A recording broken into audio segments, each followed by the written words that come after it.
This afternoon we're going to take a look at how to develop an effective health outreach program. And health outreach is so powerful. It really is. There it is. Good. Is that sun bothering y'all? Can y'all see? Y'all can see? Okay, good. There we go. See if I can come over here so I don't squeal. There we go. This is a little bit better here. So how many of y'all work in healthcare? All right. So that's a huge tool to be able to help other folks. Now, when you look at health outreach, there is two schools of thought. One school of thought is that only those who are trained in healthcare can do health outreach. The challenge with that is we're told that every member is to be a medical missionary.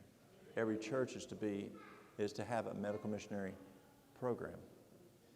And when you look at doing a health outreach program, where should the core be? It's this building right here. It's your church. It should be the health outreach program. And then the members get taught here. They may go some other places and get taught, but they're taught here. The community gets taught here. And that's so important. So let's see if I think they're still trying to work on that. What kind of health outreach programs has this church done? Because I know y'all are active in health outreach. What kind of, y'all do cooking schools?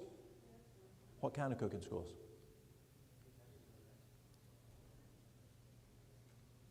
What's some examples of cooking schools? What are some examples of possible cooking schools? They can be real simple. Probably one of my favorite ones to just start with is how to make healthy smoothies. Now, how to make healthy smoothies. And is that an easy one to do? Yeah, that's an easy one to do. Is that something that people would like to learn how to do? Who doesn't like smoothies? I mean, smoothies are good. They taste good, they're healthy, and there's just all kinds. Well, let's go ahead. We got this up. Let's go ahead and start looking here. See if I can keep out of the sun here so I can see. There we go, I can see now. How to develop an effective health outreach program.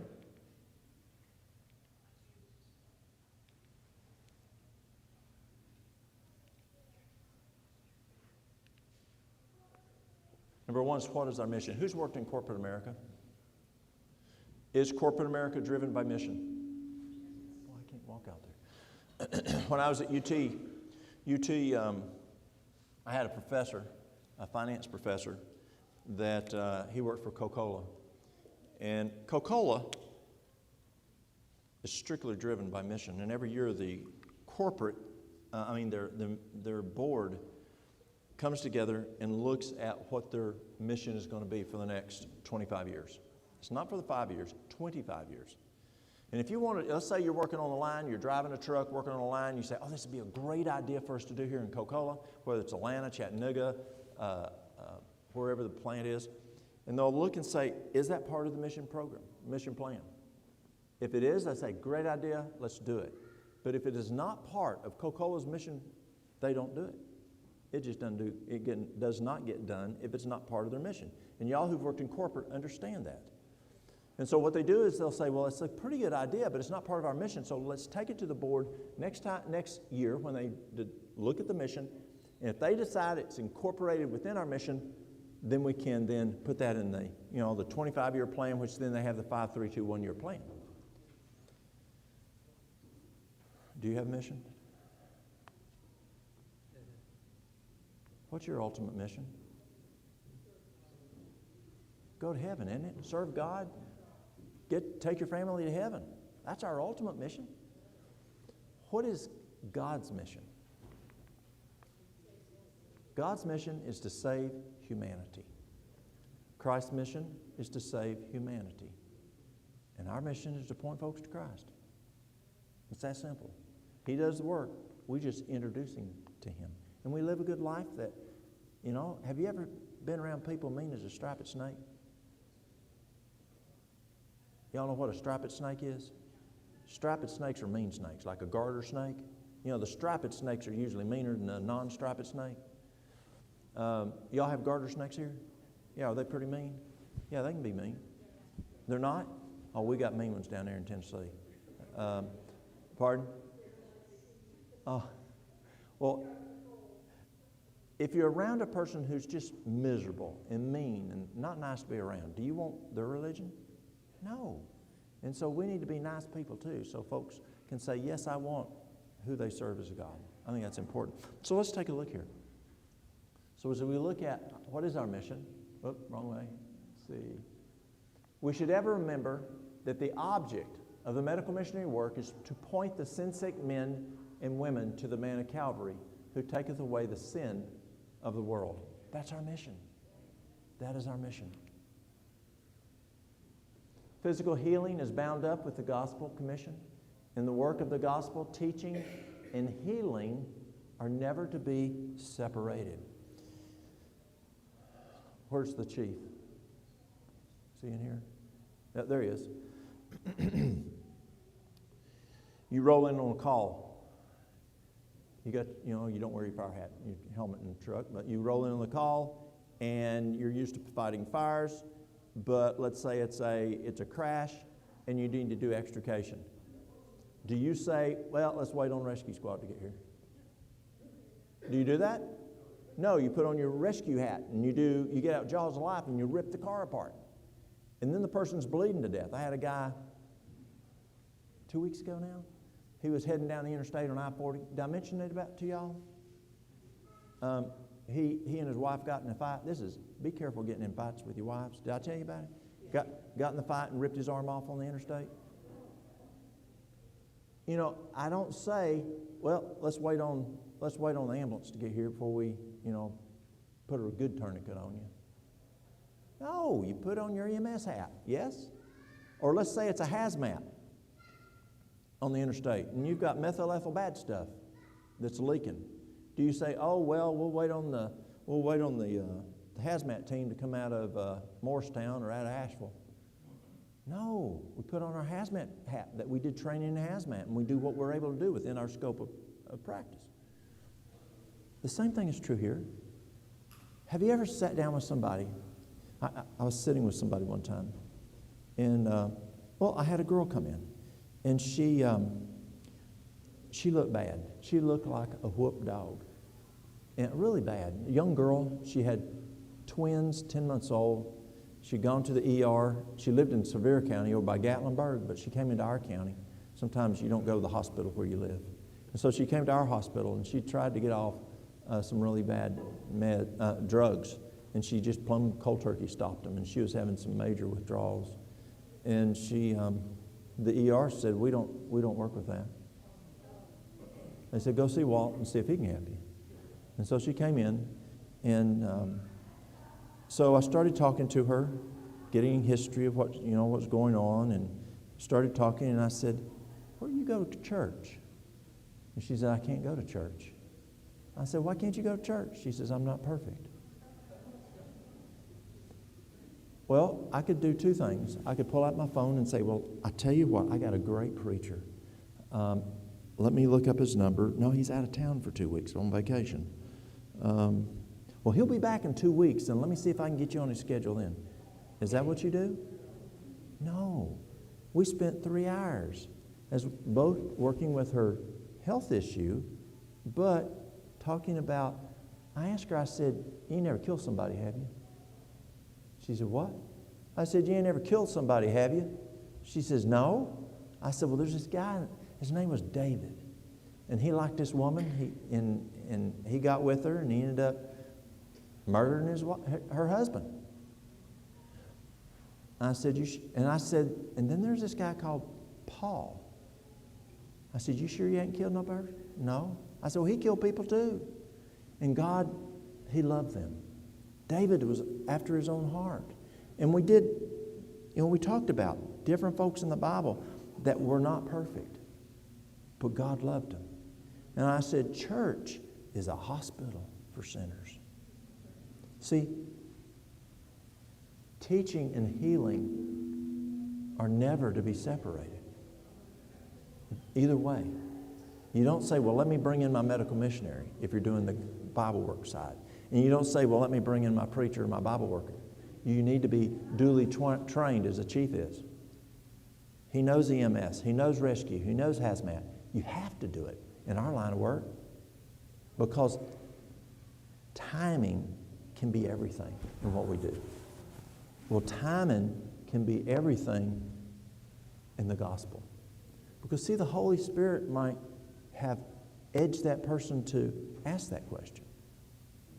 And if you have to wait on the preacher to talk to them, which may be who knows when, based on scheduling or whatever, they may not have that desire to talk about that anymore.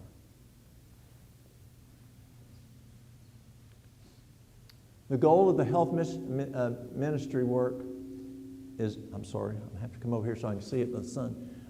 Let me get back here. Let's see what I can do here. The goal of the health ministry work is not a one-time event. I met this guy one time, and he says, all you have to do is throw out flyers and Holy Spirit will take care of everything. The Bible talks about gospel, sharing the gospel like gardening. Have you ever seen that example in the Bible, like gardening?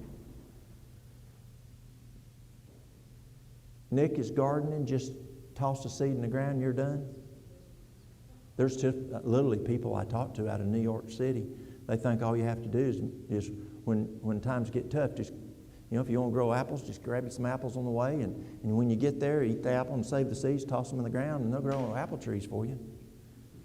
People literally believe that. You got to prepare the soil. You got to put you've got to implement that soil. You've got to pull your weeds. You got to water it. You got to harvest. There's a long process that takes place in gardening. It's not a one-time event. If you want to share Christ with somebody, the most effective thing I have found is become friends, so that there's a relationship, there's a trust factor, there's a time factor there. There is a lifestyle center in China, and they have the best conversion rate I've ever heard. When you go there, they want you there at the lifestyle center for 3 months. Well, when James White went to Jackson's up in New York, how long was he there? 3 months. People used to go to Battle Creek for 2-3 months. The problem we have with lifestyle centers today, there used to be 30-day programs, a 3-week program, a 10-day program, now a 7-day program, a 3-day program. It's because people have a hard time getting off work.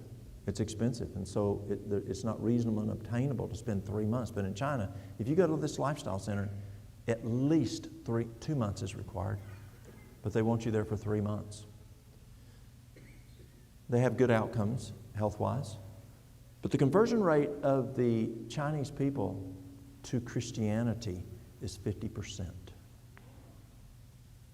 That is taking, not a Christian, that is taking whatever their religion is there in China, which is not Christian, and converting those folks and introducing them to God. Part of the thing is who's ever worked in lifestyle, where you work with people at a center, the most effective people are the therapists that touch them, that do the massage, that do the hydrotherapy. It breaks down that barrier. And as they spend that time with those people over that 2 to 3 month period, they can tell them about Jesus. They can tell them that there's something else besides just dying. Who's ever worked with Jewish folks? Have you ever worked with Jewish patients? When I was in West Palm, we'd have over 100 Jewish patients at any given time. And they believe when you die, that's it. They don't believe in heaven. Did you know Jews don't believe in heaven? They don't.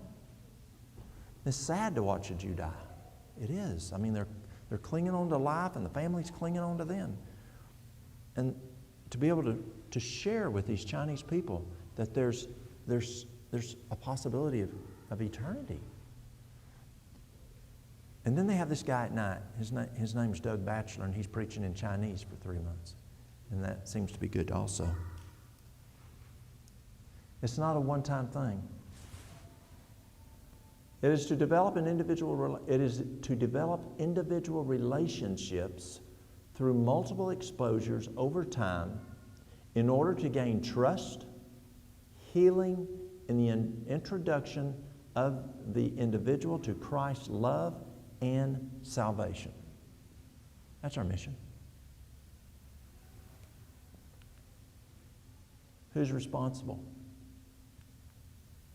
The medical missionary work should be a part of the work of every church in our land. I was in Virginia,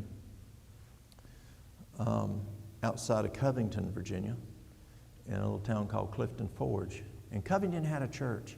It had 4 ladies, and the youngest was in her 70s. We didn't go to that church because we had young children, and we wanted to go to where there's Sabbath schools and more children. And so we went over to Buena Vista Church. But that 4-member church, were they excluded of this requirement? They could get out and drive, so there's stuff they can do. So no, even that church should have a medical missionary program. God wants ministers and church members to take a decided, active interest in the medical missionary work. And one of the challenges I find out there is people have academia. They have an academic knowledge of being healthy. But as one anesthetist told me, some of the kids coming out of anesthesia school today, they got it here, but they have a problem taking it from here to here. We've got to be able to have it here and be able to take it from here to here. I've had firefighters come in. They got a 4-year degree in firefighting or fire science, and they don't even know how to hit a hydrant. They don't even know what a spanner wrench is. They've got a 4-year degree in fire science, and they don't even know what a spanner wrench is. They have no practical experience, none at all. We have to have a decided, active interest in the medical missionary work. That's ministers and church members. We have come to a time when every member of the church should take hold of the medical missionary work. The members of the church are in need of an awakening, that they may realize their responsibility to impart these truths. Those who have been enlightened by the truth are to be light bearers to the world. To hide our light at this time is to make a terrible mistake. The message to God's people today is, arise, shine, for thy light is come, and the glory of the Lord is risen upon thee. Every member of the church is to be a medical missionary. But you say, Walt, Henry just ain't right. Y'all know what that means? They ain't right. Is there still something Henry might be able to do? Absolutely there might be. You know, you can. There's organizations out there that people join, and they can. Someone can. You know, they can at least. And when people come in, they can be at the door, and they can take people's names. They can help clean up to get ready for it. They can help clean up. They can transport people. There's something that pretty well everybody can do. I have people who join the fire department. We're a volunteer fire department. And I have people who don't even want to be firefighters. They may not have the ability to be a firefighter. I've got a lady who's been in search and rescue for years. She is awesome with bloodhounds. We've got 3 bloodhounds. And she is amazing with bloodhounds. I've got 2 handlers. Actually, I've got 3 handlers. A 3rd handler coming on board. So that's going to be a 4th bloodhound coming on board. But she has no interest. You know, she's my age. She doesn't want to get out there and haul a hose and fight fire. But you know what? I need her looking for little kids. I need her looking for that Alzheimer's person that wandered away. I need her for that person going up the Appalachian Trail who took the wrong trail, and they were just wanting, I thought, oh, that's pretty down there, and they go down through there, through that trail, and they got lost. Well, I need that bloodhound, but I need that lady who can work that bloodhound.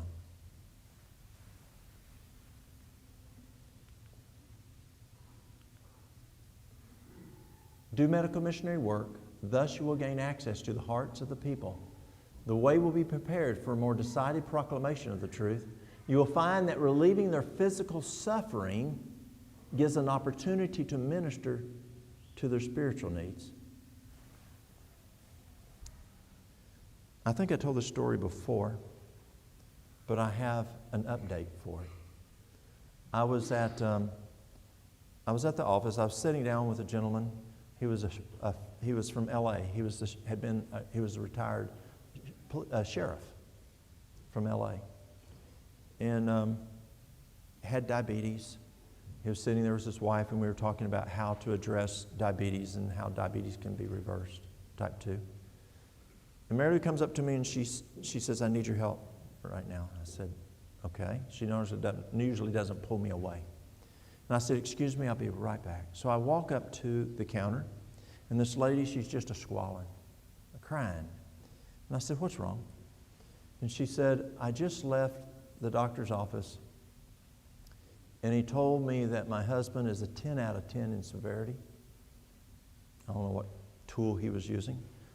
But who's ever heard of MRSA? Well, this is vancomycin resistant. And that's pretty serious. And he said, "There's nothing else we can do." Well, she goes from there. She goes to CVS Pharmacy, and she's begging them. And they said, "Ma'am, your physician they've used everything that we have that can fight what your husband has. There's nothing else out there." And she's just pleading and begging. And they said, "Go see Walt. They're just across the street from me." And so she comes over. And she says, "Do you have anything that can help my husband?" Well, I said, "Your husband's very serious, if that is his diagnosis." And I said, "There's something I have, but I've never used it for that." And I said, "Is your husband a Christian? Does he believe in God?" I said, "Does he believe in God?" "Nope." I said, "Do you believe in God?" "Nope." I said, "Well, if anything can heal your husband, it is God. Not what I'm going to share, but God can bless if he chooses. Would you be willing to try it?" She says, "I'll do anything to keep my husband alive." So I went back and got it. Came back, and I said, "Would you mind if Mary Lou and I pray that God will bless this and your husband will be healed? And it will get rid of what you have, what he has." She says, "I told you, I'll do anything. Pray." And so I prayed, Mary Lou prayed, and she got it and she left. She came back a week later, and she said, she's all excited. And she says, it's a 4 out of 10 in severity. Again, I don't know what tool he was using. But she was all excited, and boom, she left. 2 weeks later, she comes back. And I mean, she's real excited now. She says, "It's plumb gone. It's totally healed. It is not there. He's totally healed." And on her own, she says, "My husband now believes in God." Now, what if I had told her, "I think I can help your husband"? What if I had told her, "I think this will help your husband"? Who would have got the credit?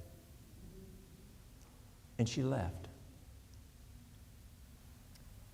2 years ago, I was working our herb cabinet. And our herb cabinet's probably as big as that screen right there.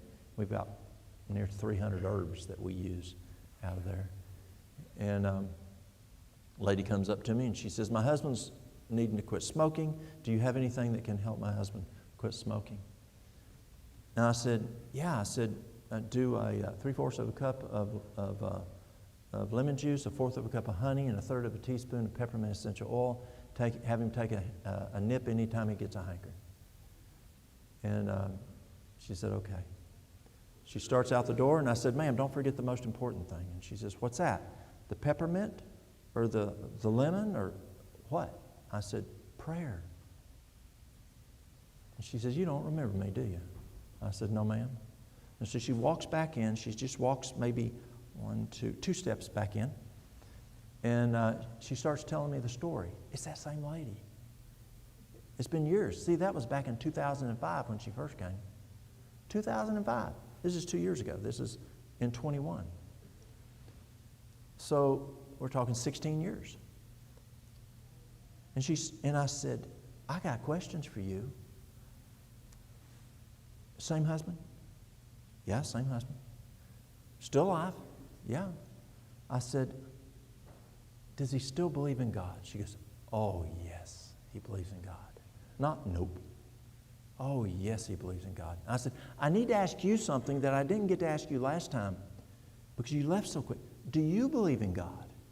And she goes, oh, yes. And she says it all started right here. And she was literally standing where she was standing the first time she came in. And I said, so what are you doing for God? Are you in a church? What are you doing? She goes, oh, we're very involved in the Lincoln Baptist Church, and I've got to go. I'll use this for my husband. She's gone.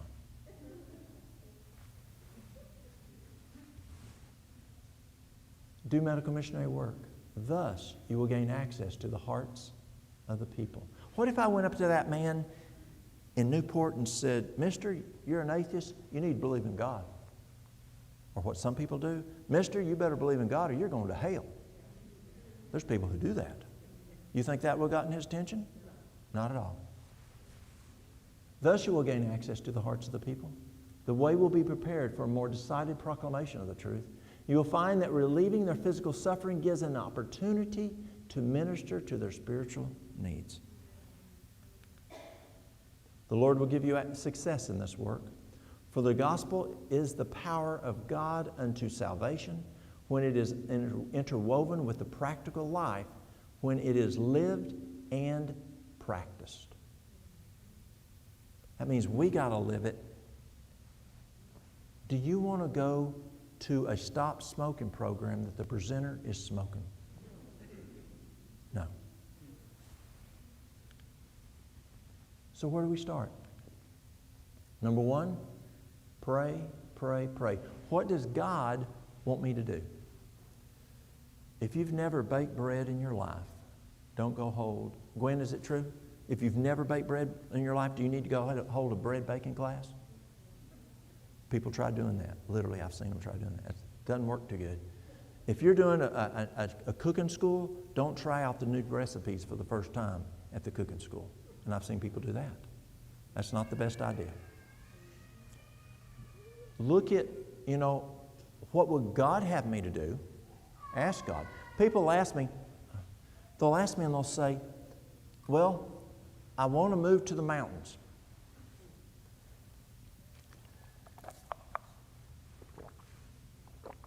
Where should I go? And I say, I don't know. Where's God want you to go? See, it's just not where you want to go, but where can God use you? What neighbors could you impact? If you could go to an area that you clash like, oil and water, are you going to be effective there, sharing God's Word? See, when people leave the city and they move to the mountains, it's not a time to escape just to yourself. Yes, it's time to escape, but also to get away from the things that are in the city, and y'all know that better than most people because most of y'all have done that. But it's also a time, so you don't have those politics, you don't have the crime, you don't have all the things that go on in the city, but it's also a time to minister to people where you're moving to. And where does God want you to go minister? Not where you want to go. Ask God where He wants you to go. Because remember, when I worked in corporate and administration, my job was a hatchet man.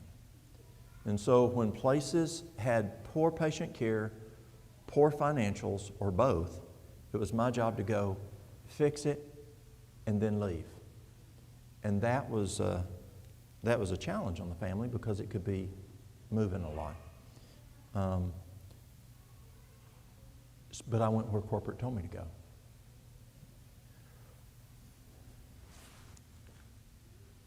God desires that now, as never before, the minds of the people shall be deeply stirred to investigate the great temperance question and the principles of underlying true health reform. Who's ever heard of true education? Not too many. Y'all might want to do some reading. So if there is true education, is there false education? Yes. So if there is true health reform, could there be false health reform? Yeah, I have people come in and say, Walt, I found that these little stones, they do all kinds of stuff. Do I need to use them? Or maybe this little pyramid thing, and if it does this, you can tell this. Is that true health reform? No. I have a friend, and some of y'all know him. He owns a bunch of banks, and I go to visit him. I was over at his place not long ago. And every time I go, he'll say, when I get new staff, I teach them to learn the real money first. And he says, I spend a lot of time teaching them to use the real money. A number of years ago, I got a call from my banker, who's the bank manager, and she said, Walt, you need to come down to the bank. You need to bring me $100. I said, why? She says, the one you brought yesterday was fake, counterfeit. You need to bring me another $100. And I said, well, I used the pen on it. She says, get down here. Well, we're in the country. We talk that way to each other. And so I went down there and I said, what's wrong? She says, it was fake. Let me show you. And I said, well, I used the pen. She says, throw that pen away. She said, there is something that's in every household that you can put on a fake $100 bill that if you use that pen and mark on it, it will turn the right color. Throw the pen away. And I said, so what do I do? She said, let me show you. And I will show you how to test if it's a real $100 bill.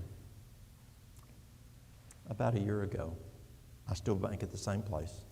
She died from an illness that she had. And I went into the bank and they had a new teller. And I took some money in. There was a $100 bill in it. And the girl comes back and she goes, oh, this is fake. I said, no, ma'am, it's real. She says, oh, the machine said it's fake. I said, no, ma'am, it's real. I said, go put it in that other machine. It's real. She went and put it in the other machine. And she says, how did you know that was real? I said, because the old branch manager here taught me to learn. She taught me what was real, the true money. So I knew the true money, and I had given her because I test now. And it was real. How do you find out true health? This is a good book. Who's ever read this book? It's a great book. That book changed my career. I started reading that book and looked at what I was doing and what that book said, and I changed careers. How about this book? I know this lady in New York City. She was flying somewhere out here on the West Coast. And she got on an airplane there in New York City, and she flies first class. And she gets on the airplane, sits down, and the man beside her pulls out a book, starts reading. She leans over and she goes, oh, you're a Seventh-day Adventist. He was reading this book. He says, no. Why? She says, oh, well, I thought so, but you were reading that book. Well, you know who that man was? Dr. Oz. Temperance. That's the first book I read. It's an excellent book. The story I shared with you at the very beginning this morning came from that book. Medical Ministry.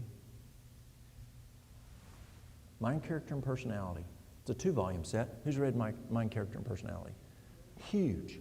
I mean, if you want to figure out psych issues, head issues, that's a great book to read. Or two volumes set to read. Let's look at the blueprint. Is there a blueprint that we need to take a look at? I think there is. This is a good book to read. That book, Blueprint, is a good book to read. I'd encourage reading that book. I'd encourage you to read this book. Who knew Dr. Thrash? Tremendous lady. Good friend of mine. I miss her just like I miss Dr. Strachan. Tremendous people. And both of them wanted to teach, if you'd listen. They'd teach you so much. Excellent book. How about this book? Neil Nedley. That's a good book. It's a good book to look at it's a little different than this book. This book is more into what we talked about the last 2 nights.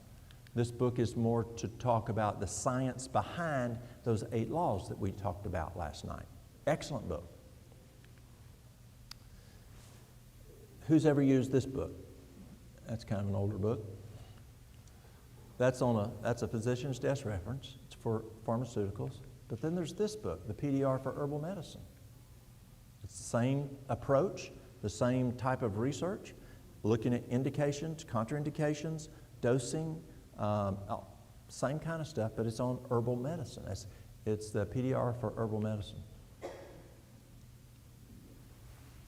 First, identify your strengths. And as a church or as an individual, look at your strengths. Pull your strengths. Sit down at church one day and say, everybody write down what your strengths are. Now, we do a program at our church called How To classes.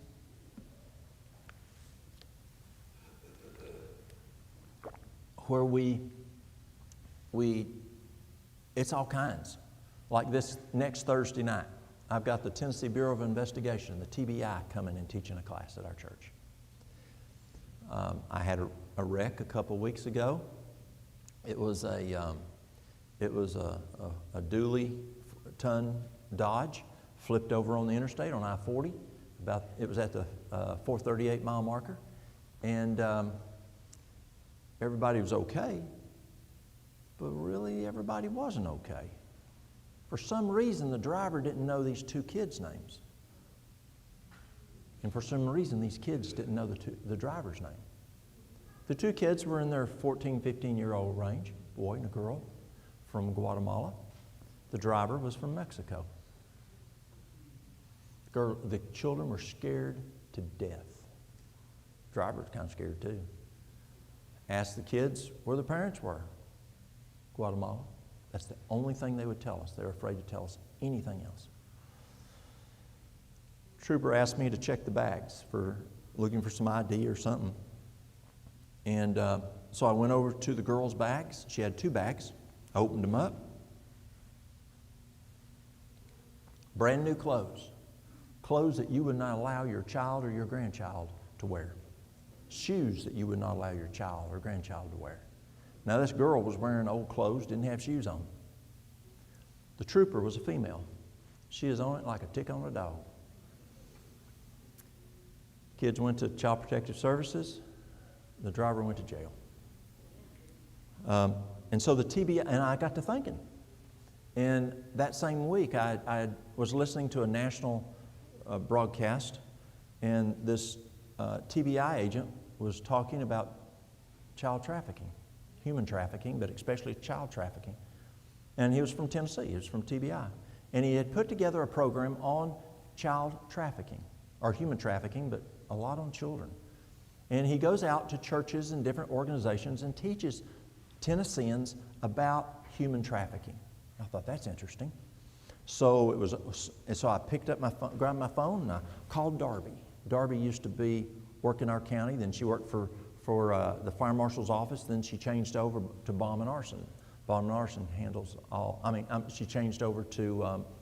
She was a bomb and arson. Then she changed over to TBI because TBI now handles all of bomb and arson. I called Darby and I said, Darby, I just heard this fella talk. Do you know him? Yep. Reckon we can get him to speak at our church? Probably.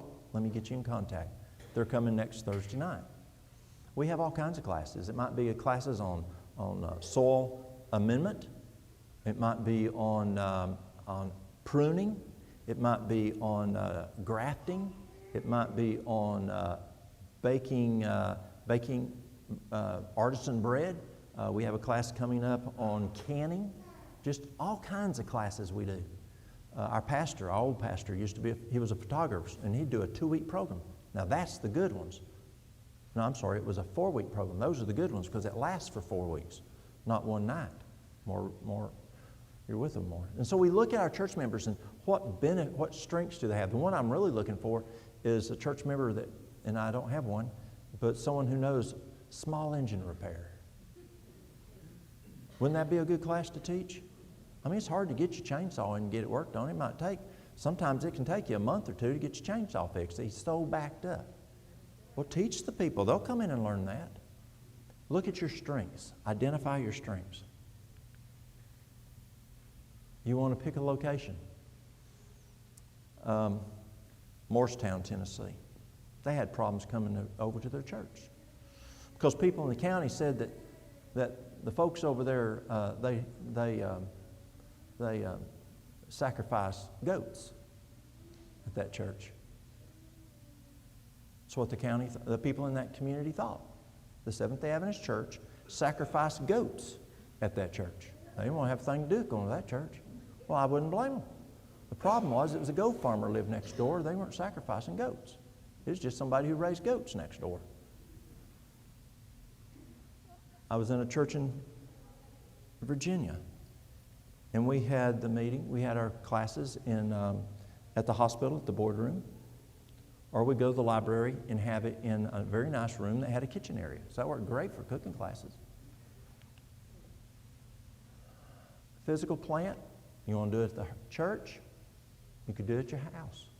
There's people, I want to call it tailboard. It's not tailboarding. It's, what's the back of your pickup called? Tailgate. Yeah, I think tailboard because we used to ride tailboards. But tailgates. And they'll go and they'll do a cooking class. They'll do a tailgate cooking class and they're out in their country community. And everybody comes out and they do a cooking class off the back of their tailgate. That's just country people. Y'all understand that. Y'all live in the country. Other locations that might be in your area that would be conducive to having classes. You want to pick a location for that topic. Could be the library, hospital boardroom, fire departments. Well, we've gone to fire departments and taught classes, pull the fire trucks out, and rural areas. The cabin I stayed at, which I thoroughly enjoyed the cabin I've stayed at this morning, I had a hard time leaving. It's just so peaceful. This rabbit would come up yesterday morning and this morning, come in, look right in the door and look at me. And there's a squirrel come up and just stand at the door and just look at me.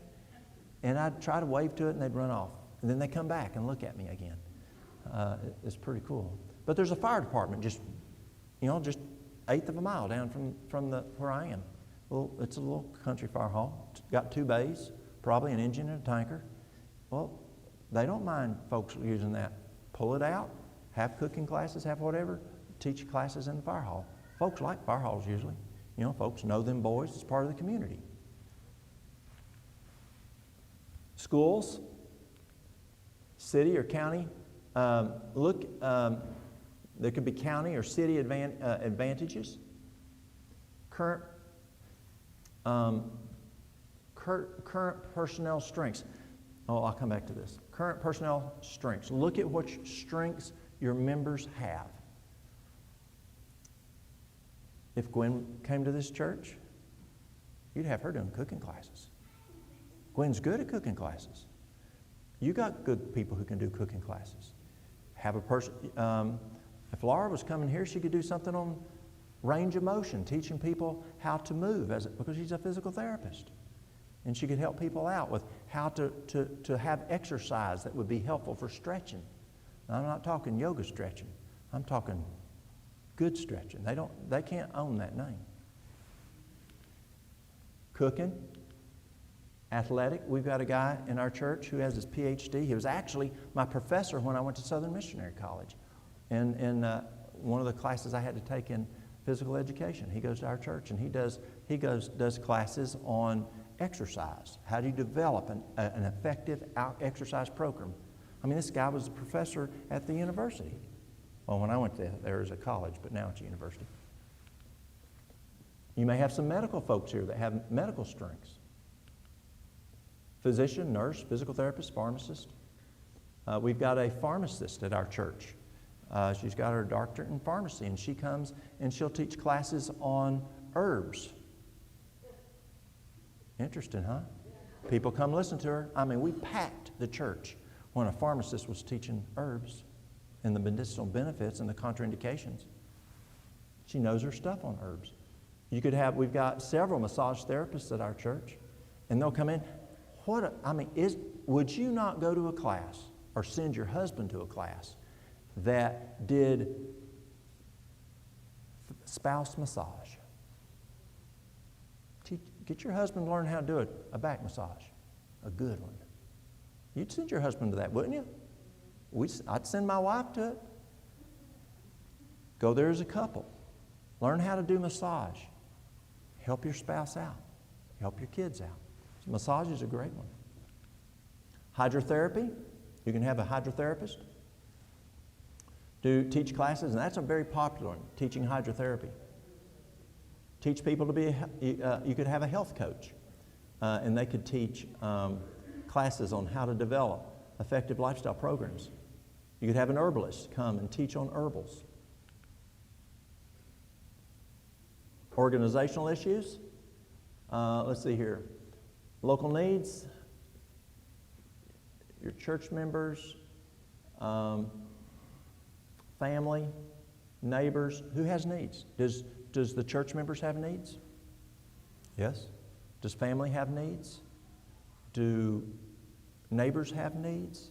You want to identify what the needs are and write them down. When I worked in healthcare and we'd market, corporate taught us not to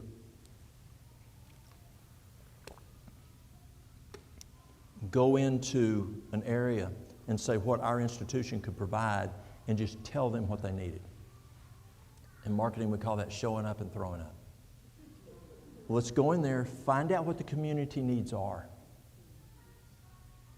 Are they more prone to work with you if you're helping them with their needs versus you coming and telling them what they need? Absolutely. We were one place, I was in Kernersville, North Carolina, and our elders went to the mayor and said, we're a pretty decent sized church. It's about a 400-member church. And we said, we would like to do more in our local community. What kind of needs we went to the city mayor. What kind of needs do y'all have? And he was very excited for that. I mean, we had some folks in that church who were very, from plumbers to electricians to physicians to just all kinds of specialties. And the mayor was very excited about that. And he says, I'll get back with you. Let me get with, the alderman and folk. And they gave us a list. And then we started doing stuff for our local city, Kernersville. Do you think they were appreciative? We didn't go to them and say, well, we have this specialty, we're going to start doing this for you. Hold on a minute. Friends, co-workers, what kind of needs are out there? Identify the needs. So you're looking at your specialties, then you've got to identify what the needs are, and you match them up. Take a survey. Do not do a survey and not follow up on the survey. We know that in business with employees. Never do an employee survey and not do anything about it, or you will lose more ground than you had before. If you're going to go out and ask the community what they need, plan on doing it. Because if you don't do it, they'll say, well, they asked us but never did nothing. You actually took a step backwards there. Neighborhood, the city. It's too low. City, local leaders, the elected officials. Examples of local needs, how-to classes, we talked about that. It could be cooking classes, canning classes, gardening, small engine repair, this is what I mentioned before, mechanic work, crafts. We teach all kinds, we do how-to classes on sewing, on knitting, just all kinds of crafts. One of our doctors, he is a coin collector. And so he wanted to not do adults, he wanted to do teenage kids, youth kids for the community. And the kids in the community would come in and he'd teach them about coins, and he would give them a coin. We've got a banker that goes to our church, and she does classes on budgeting. Simple plumbing, health concerns. One of the safest classes to give is a class on stress. Teach them to eat right, teach them to exercise, teach them to drink plenty of water, have them do the 8 laws of health. It's amazing what it does to stress. Trust in God. Stress is the number one diagnosis in America. WHO says it's about to get surpassed by depression. WHO said soon the number one diagnosis in America will be depression. Smoking.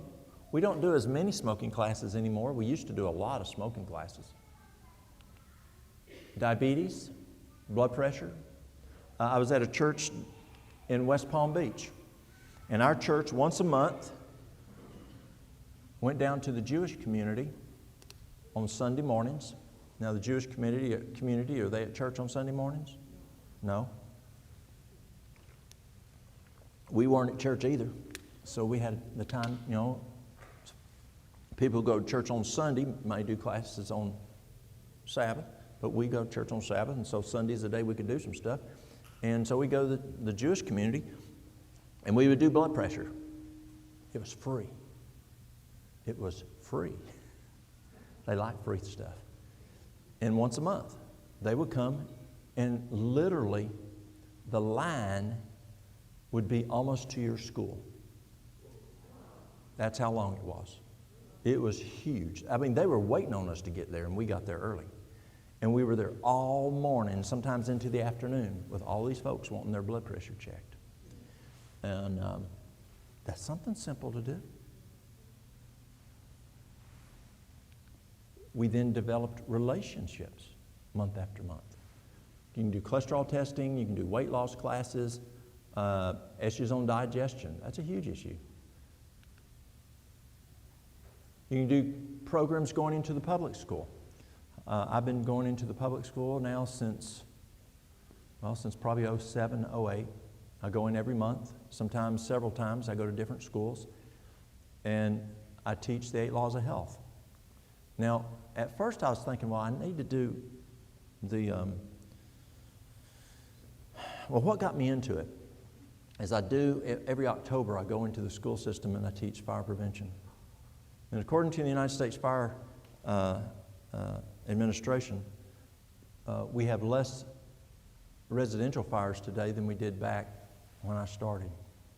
And they claim it's because of 2 things. One, codes, better building codes, especially electrical. But the second thing that the United States Fire Administration gave credit to, less residential fires, was fire departments going into the school system and teaching fire prevention. And so when I do it I'll be doing it in the second week of October again.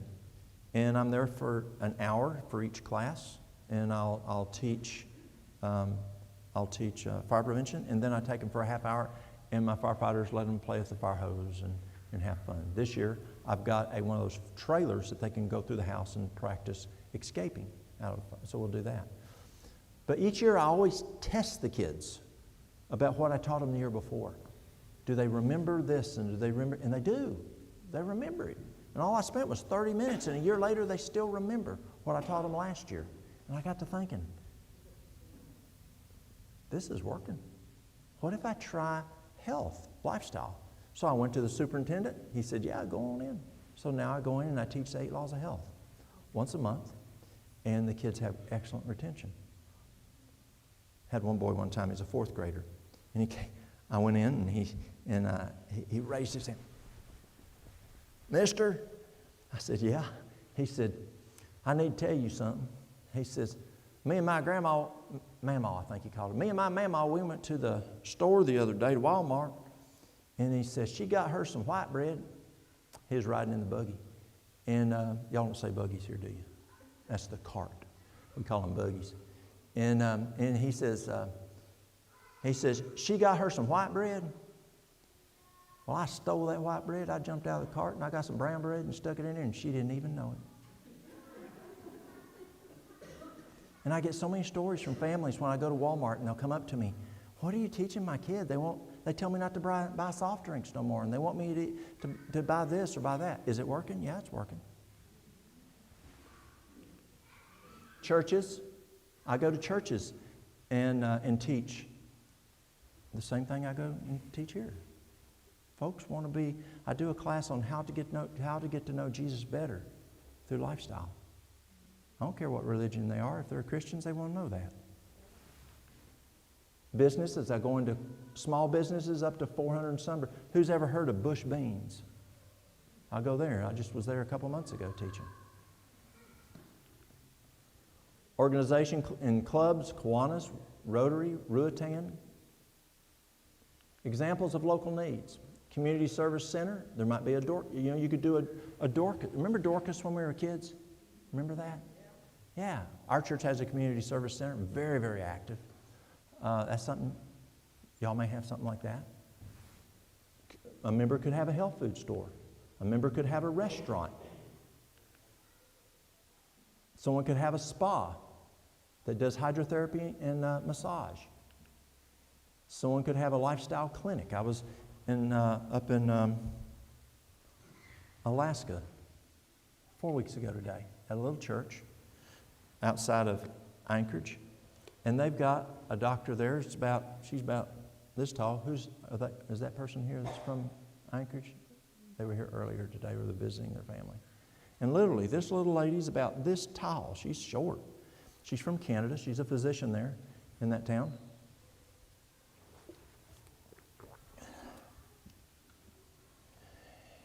You want to get over your blood pressure medicine? Go see her. She don't do drugs. She gets you off your drugs. You got cholesterol? Go see her. She'll get you off your cholesterol meds. She can tell you how to do it. You got diabetes? She can help you with your diabetes and get you off them medications. Is that not a good tool for a church to have? A church member who does lifestyle medicine? Absolutely it is.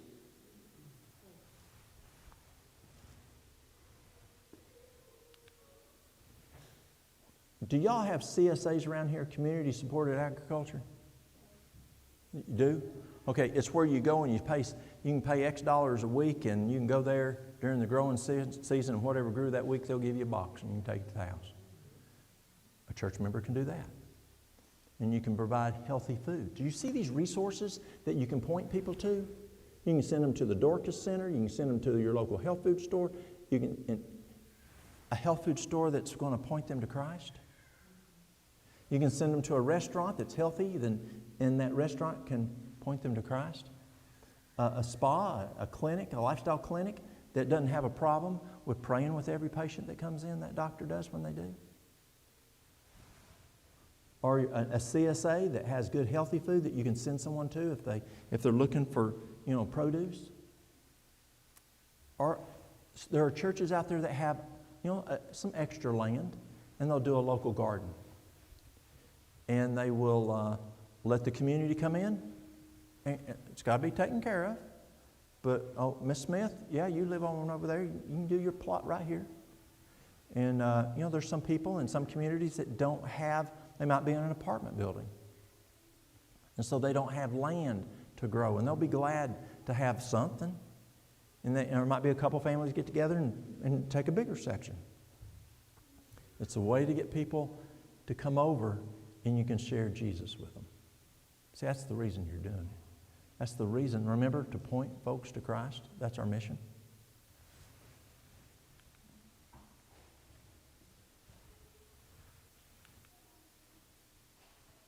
There's senior needs in the community.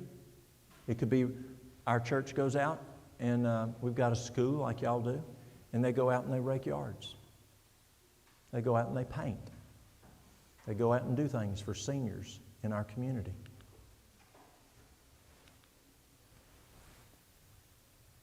Medical missionary health needs that they may have.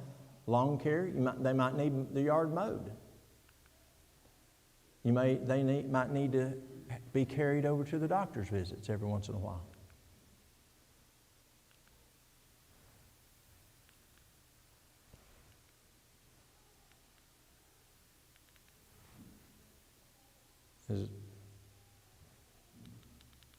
Will it go any further?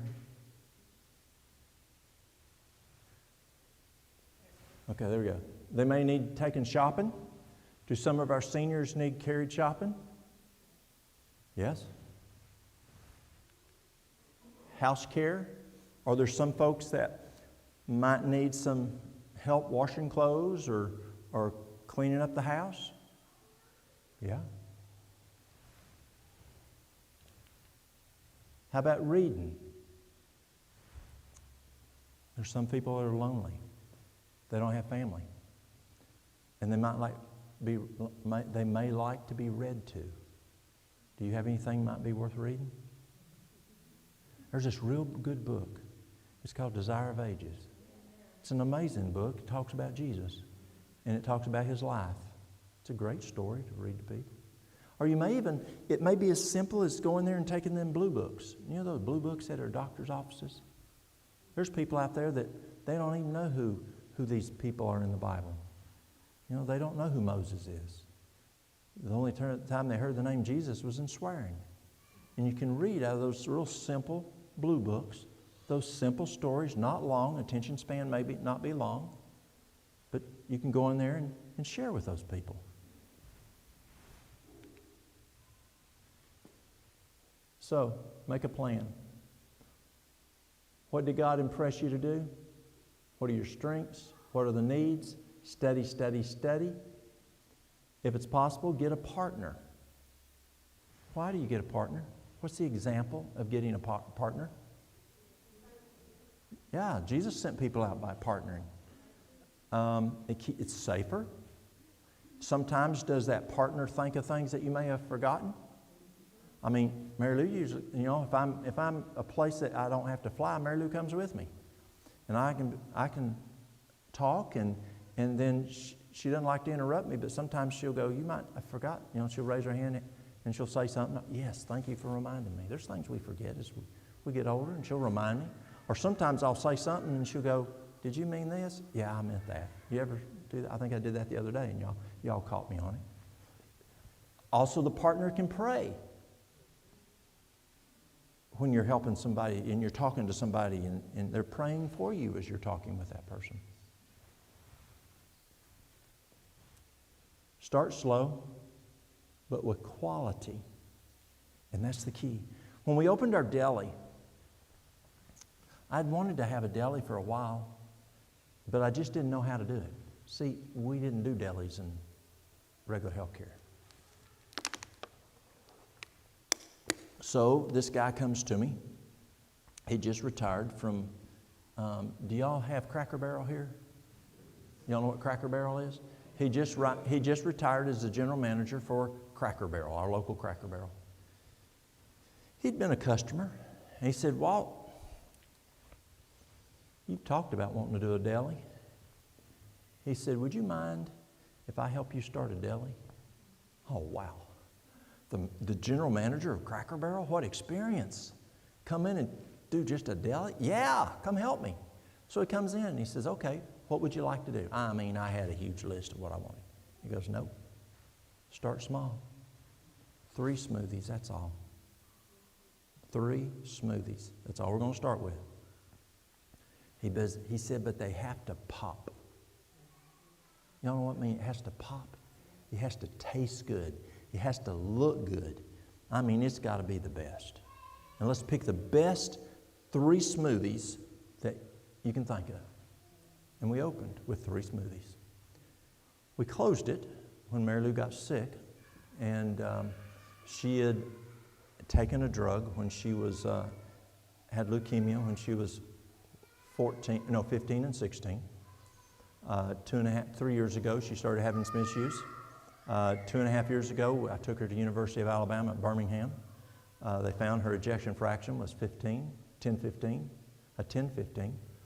Her mitral valve was significantly damaged. They said she wouldn't live for 12 months with the mitral valve which she had. They put her straight onto the transplant floor there at University of Alabama at Birmingham.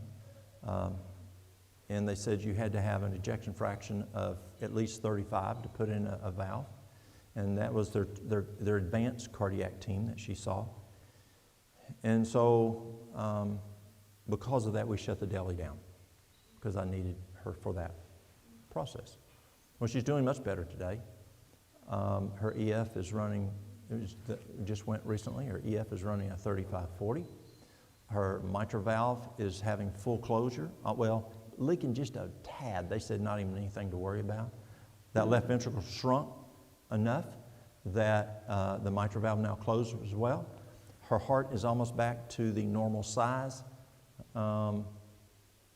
She's still not there at a 35-40. I'd like 55 or 60. I'd like a 65. But she's improving with lifestyle health. It's interesting, I was sharing at dinner, the guy who saw her the first time we went there was their top cardiologist of the advanced cardiac team.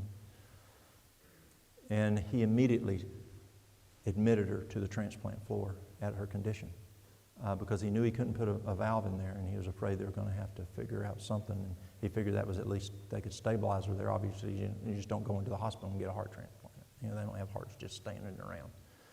But he saw her this last time.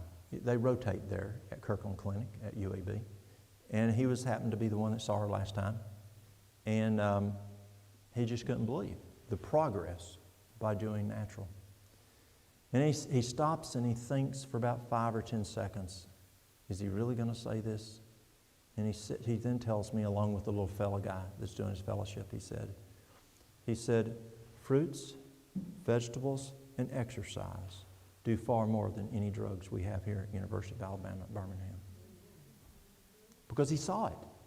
He saw he said, they had told us the average is a person's heart fails at 10 years after taking that drug, that chemotherapy drug. The average is 10 years. The longest they'd ever seen was 25 years. She then broke the record at 44 years there at UAB. And all of them, they'd say, we don't know what to do with you. Because your pulmonary function's good, your liver function's good, your renal function's good, you don't have any hypertension.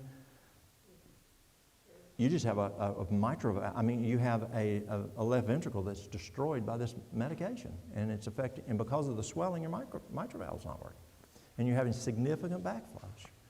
And what a witness! And they said it's only because of your lifestyle that you're able to do what you're able to do. And so when you start slow, but with quality, when we stopped doing the deli, we had 14 smoothies, and then, all kinds of wraps, all kinds of foods that we were serving in the deli. But we started slow with quality. Because why? Salvation is at hand. You're not making foods just to make a smoothie. You're making foods to develop a relationship, to provide healthy food, that their brain can work better, that they can discern God's Word, that you can develop friendships, that you can share about Christ with these people. That is why we're doing what we're doing. Do what God, the medical director, is telling you what to do. And last, I'll finish with this. I wish to tell you that soon there'll be no work done in ministerial lines but medical missionary work. If you're not a medical missionary, then you'll be on the unemployment line for God. The last two are what? What's the other one's the last one? Literature evangelism. But soon you won't even be able to do literature evangelist work. And it's not just academia. It's just not having the academic knowledge about it. Just as that anesthetist told me, these kids coming out of school together, yeah, they may be brainy guys, but they're really, when they see them in the OR, they're having a hard time taking it from here to here. You've got to be able to be able to have the academia, the knowledge, but you've got to have the practical ability to. All right.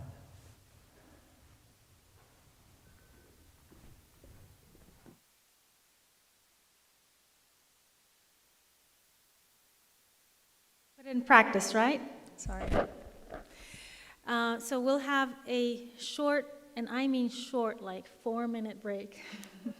So we can start on with our next session, which is patient assessment. Okay? Thank you.